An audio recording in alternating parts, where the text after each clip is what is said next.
Hey guys, Matt here. This is my review of The Conjuring. This movie is directed by James Wan, who previously directed Saw, Dead Silence, and Insidious. The movie stars Patrick Wilson, Vera Farmiga, Ron Livingston, and Lily Taylor.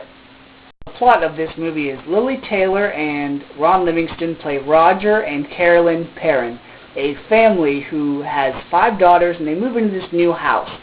But these strange and freaky occurrences start happening, so I decide to call in the Warrens, Ed and Lorraine, played by Patrick Wilson and Vera Farmiga. They are these world-renowned paranormal investigators, and when they get there, they think they have everything figured out, and then even scarier stuff happens, and so they're all fighting for their life and trying to figure out what's happening.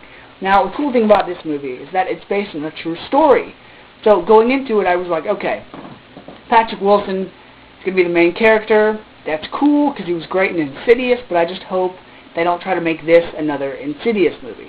Well, I saw the movie, and it was good.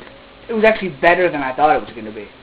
Now, this being directed by James Wan, he does have a lot of similar shots in his movies, you know, dark atmosphere, dark setting, a bunch of jump scares that are close-up faces right there, you know, creepy music, all that. But this movie was definitely not Insidious. It was actually not like anything he's done before.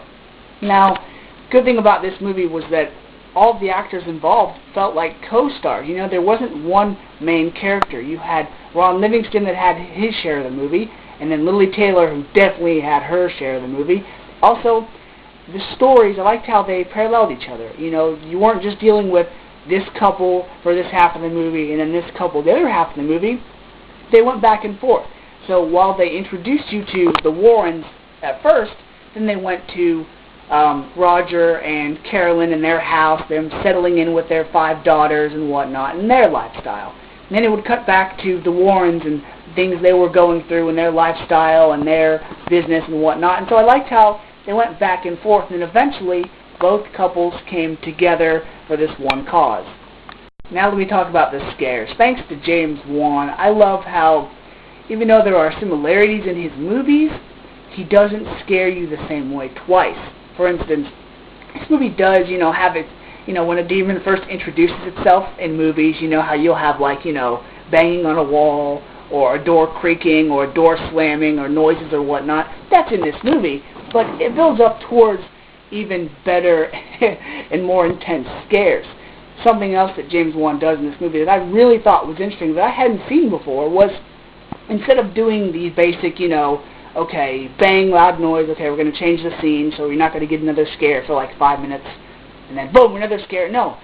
There's a point in time in this movie where the scares start to intensify, and because of that, you get, you know, one scare and then another scare. You get scared so often, you're not able to catch your breath because you're like, oh my gosh, that was creepy. Oh, that just made it even scarier.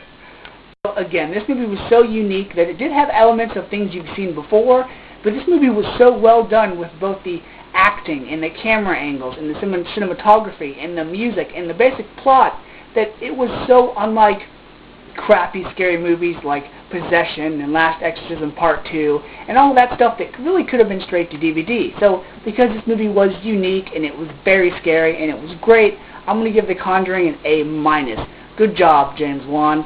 Now, I just can't wait for Insidious 2. So until next time, guys, see ya.